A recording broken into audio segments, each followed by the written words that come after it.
All right, today we'll be talking about pests and diseases. So basically, what is a pest?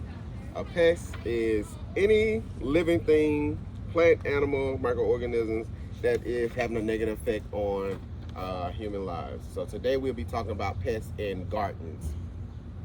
And these pests can be anything from like unwanted weeds, that's a pest, fungi, nematodes, bacteria, viruses, mites, birds, rodents, deer, raccoon, even people can be pests at times. People, farmers spend thousands and thousands and thousands of dollars each year trying to get rid of pests.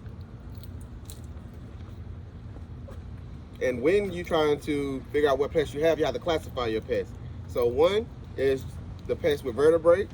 So that's any rodent that has and not any rodent, any pest that has a backbone, which is birds, reptiles, mammals, raccoons, all of those. Those are your vertebrates, and your invertebrates are the ones that do not have a backbone. And that's your insects, your spiders, your ticks, your slugs, your snails, all of those things. And while classifying what type of pests they are, all of these different pests, they attack different parts of the plant. So they have different access points where they try to get their nutrients or where they feed off of. So your stem borers are your moths. Your root feeders are your beetle grubs and your yam beetles. Your leaf miners, your grasshopper, locust, beetle, caterpillar, hornworms. And then you have your shoot feeders, which is usually up around the leaves and all of that stuff. You have your aphids and you have your mealybugs, which is a big problem. Then you have your fruit seeds eater, like your fruit moths and your fruit flies. And all these are different pests, but they attack different areas of the plant. Like these, when you see aphids, you'll usually see aphids around where the leaves, end of the leaves, and the back of the plants. And if you're starting to see it around the front, that means it's pretty much an infestation. You need to pull that plant out. And all these pests can do really, really, really bad damage in your garden if you don't have any preventative measures, or once you see that as a problem, you go ahead and take an effort to get rid of that issue, because if not, you'll have an infestation, and one plant can end up infecting your entire farm or your entire garden. So you want to make sure you use a preventative, and then if you aren't using preventative measure, you need to go ahead and just take action to make sure that you stop that pest issue right then. The next is diseases. What are diseases? A disease is an impairment of a normal state of a plant, interrupting modified and vital function. So if these plants you see around here, some of them may have, like that one right there, have powdery mildew on it. You can see that it's starting to curl up. Leaves, the big leaves right here, they're starting to curl up at the end. That's a sign of you need to do some measures to make sure that it doesn't affect the plants around it. And for diseases to become actual diseases, they need three things, and those three things are the pathogen, the environment, and the host. The pathogen, several types of organisms that cause the diseases, including the fungi, the bacteria, the nematodes, and more. These are the people that actually go and cause this whole thing. The host is the actual plant that become infected by the pathogen. Not all plants are infected by or succumb to the actual pathogen. And then you have your environment. Your environment is the environment around that pest to make sure, that disease, to ensure that it indeed can be the best disease that can and affect the plants.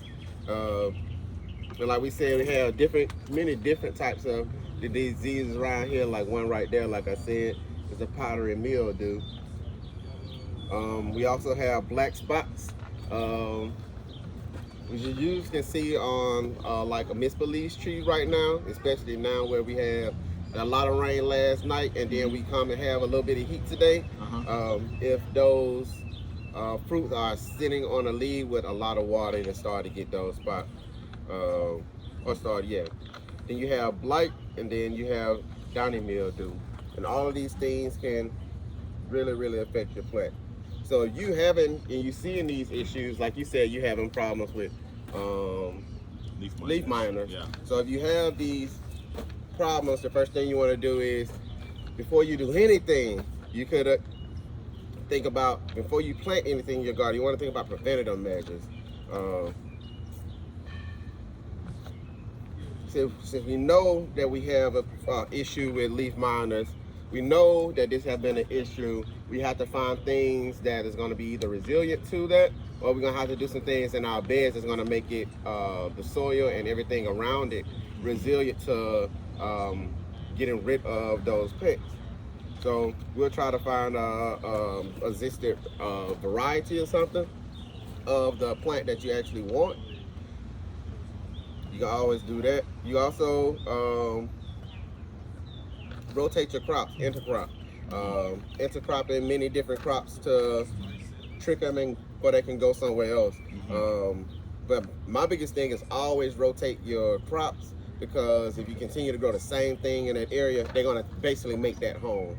Or once you start switching things up, they're gonna like, oh, my main source of food isn't here anymore, so I need to go and find something else. Even in a small yard? Even in a small yard? Even in a small yard. Okay, yep. That's good. Yep, because that pest then probably bedded or just got so used to having that source of food right there. It don't have to go far, right? You know, so he's just going to continue to stay right there, because they know that you're going to plant the exact same thing back there again. So we want to switch it up, switch it with something totally different that's not even in the family of the plant that you just plant, and that way you can always keep some fresh. And the pests that usually sit up in their bed and try to bed in your garden bed, it'll try to distract it from doing that.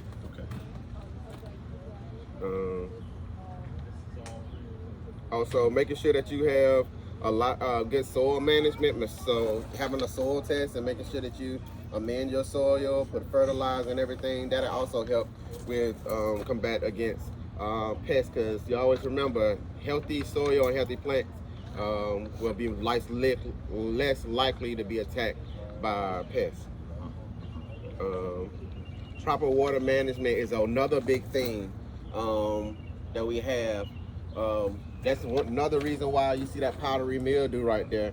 That can be susceptible because it's overhead spraying a lot.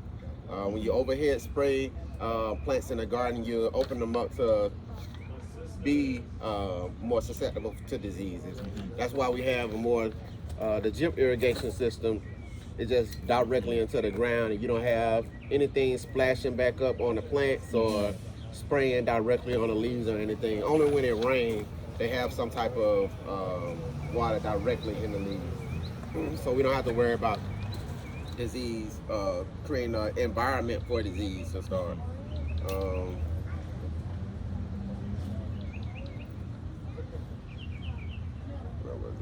Proper water, conservation, promotion of natural enemies. Yes. If you see like problems, a lot of people always want to make sure that they're not killing beneficial insects on their farm. So always look up the pest that you want to actually get rid of before you get rid of it, and see, is that a pest you want on your farm playing that role? So you might have a lot of wasps on your farm, but you also have a lot of caterpillars. So that's a source of food for them. Are you going to allow them to eat the caterpillars, or are you going to just manually get rid of them, and then you're going to continue to have that wasp issue too? So they're going to also try to look for food too. They just eat on the caterpillars. Oh, but they don't like damage the plants. Nah. They're helpful. Yeah. So gotcha. So a lot of these can be trade-offs. You can be like, I don't want neither one of them. So I like the wasps. I have a lot of wasps right now. Um, Proper sanitation is another big thing because we don't really think about it, especially going to people farms and um, being on farms, going to different stores, like wearing your boots on your farm and then going directly to somebody else's farm. You may carry something over there and infect them. So making sure that you wash your tools off before bringing them back or letting somebody use them. All that stuff can introduce disease into your farm, and you don't. The smallest thing like that can like totally introduce that disease to your farm. So if you have any tools, make sure you wash them before bringing them to your farm and actually using them, because you just don't want to introduce stuff. Even like be telling people when they use like tillers and stuff, make sure you spray it down before you actually go into and put it on your farm. So because it may came from a farm that really didn't do a lot of cutting beforehand. So it may be some weed seeds up in there, and now those weed seeds are in the bottom of the tiller, and you introducing that into your farm too. So all that heavy equipment, make sure you spray it down or sanitize it before you bring it on your farm, because it can introduce disease. Cover cropping is another big thing that with pests and disease. Cover cropping is going to give you, like I said, healthy plants mean they're less susceptible to getting having pest and disease issues. So cover crops going to give you nutrients back into the soil once you terminate them. They can be, depending on the cover crop, can be used as a live mulch. That's what I was talking about, like with the clover. You can use that as a live mulch to walk on if you like in your pathways, or you can use that as a significant ground cover to make sure it covers evenly and less likely for weeds to come through. You also, depending on what you're going for, like I said, you can have more bulkier type cover crops that have more fibers in them, like your sun hemp or your sunflowers. Those you can plant them fairly closely together, and you still get a lot of organic matter. And that can be broken down. Like I said, it can be crimped, and it can be used as mulch also. You can plant directly into that. So once you push it down and let it decay, you just go in and plant directly into that. You don't just move the cover crop back, and you're good to go. So that's a great method that many people use, cover crops. And you can use sunflower or clover. Sunflower, clover, all those are pretty good. And does the clover, what is, I think I heard you say clover is like a nitrogen fixer? Yes. Or? Clover, all the legumes. Where would I get clover seeds? Jefferson Feed or? Yeah, you can get it from like the feed store, red clover, white clover. A lot of them you will see in like the hunting areas. So you see with a large deer on the front of it. They just use that to plant in deer fields and stuff like that. So I think the last one back that we got, it had a big deer on it, but it's just regular clover that you plant out. And then trap plants. So another thing, a lot of people can put like different plants around, like trap plants to put around the borders and different things, so the pests can attack those and not their actual plants. I know a lot of people do it in Alabama. They plant peppers around the border of their gardens to try to like distract the deer or try to get rid of the deer from out of there. But I only seen it work a couple of times. But that's mostly for animals, not for like bugs. Not for really like a lot of bugs, like a lot of people may use like marigolds and stuff like that and incorporate it into it for like pest and disease management, more flowers and stuff. But I seen them using the trap plants more for animals and rodents and stuff like that. Then you have your physical or mechanical is level 2, which is another thing, which is mulching. It's a great way to break down on your pests. Like I said, a lot of the weeds that we have, we want to keep them suppressed because that's going to heavily affect the productivity of our cash crops. So if we mulch, that just lessen the chance that we have a lot more competition around our cash crop. Canopy management, making sure that we understand and look at everything around us, because it can easily, like everything right here, we can go over here and look at nothing's going on, but if we don't look up under here, we'll never see, like, you have a couple bugs and stuff under here. Spots, a couple spots and stuff. So making sure that you look at all your plants and understand like what's going on, because something easily can be looked over and in a week it can cause a significant problem. Solarization. Solarization is a practice we use to make sure that you can terminate weeds in a bed. It's used by heavy plastic, clear plastic that you put down, and you seal it off and then let the heat break down and get to those weeds, and then you pull it off and those weeds won't grow back. But that process can be, depending on the heat and everything, it can, sometimes it may do more harm than good if you're just not doing it right. So people, when I tell people solarize, make sure you keeping an eye on it and have someone that's done it before with you, and just don't do it your first time on your own, because it can definitely lead to some issues. Because you also are depriving your beneficial bacteria and stuff of that same oxygen and stuff as you do the weeds and things. So, and mass trapping. So your light traps, your yellow traps, your pheromone traps, your fruit bags, so your bags that's hanging for flies, or your fruit traps that you see sometimes in greenhouses and stuff. Even you see them in tunnel houses. It's these little yellow cards that they may put at the bottom of the rows and stuff. That's just to get those gnats and flies and all of that stuff. And they don't have to go far to get it. Next is biological control, and this is your last step. This is level 3. This is you done rotated, you done cover crop, you done pull the bugs physically off, you done make sure everything is looking good, you done went from spraying with an overhead, you done got drip irrigation, you done made all of these adjustments, but the pest problem is still there. Then we have biological control, so we'll start going to our insecticide.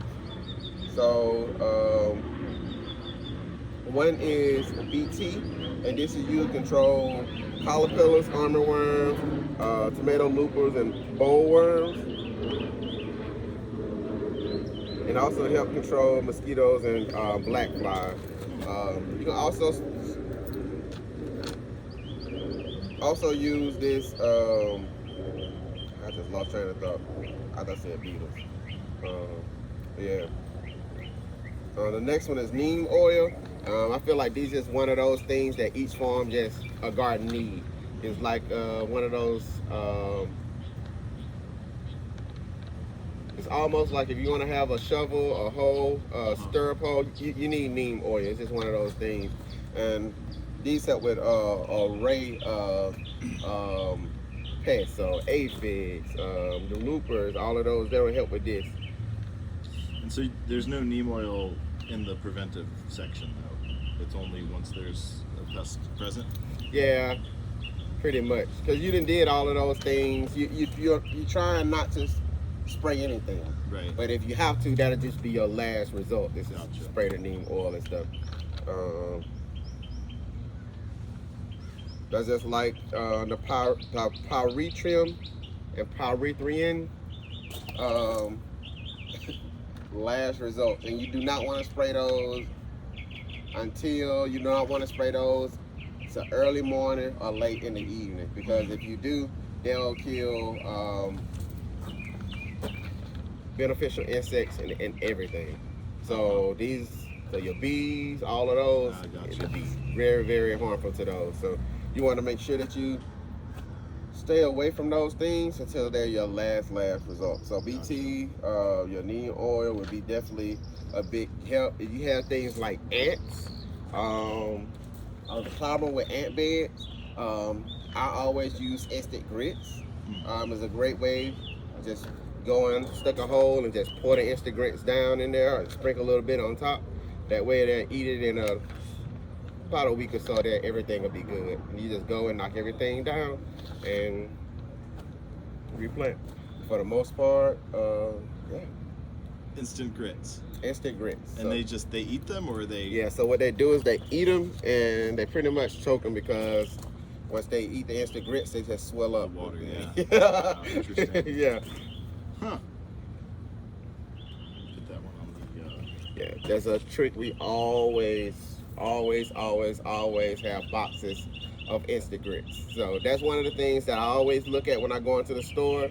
And I'm like, oh, they got a sale. Let me go on and get a couple boxes for this year. And you know, if you get the little variety pack, it's gonna last you a year or so. So if you get a couple, you're not worried about them going bad or expiring because they specifically for this reason, you know. Yeah. And unless you have a huge ant problem, then that box should do you well.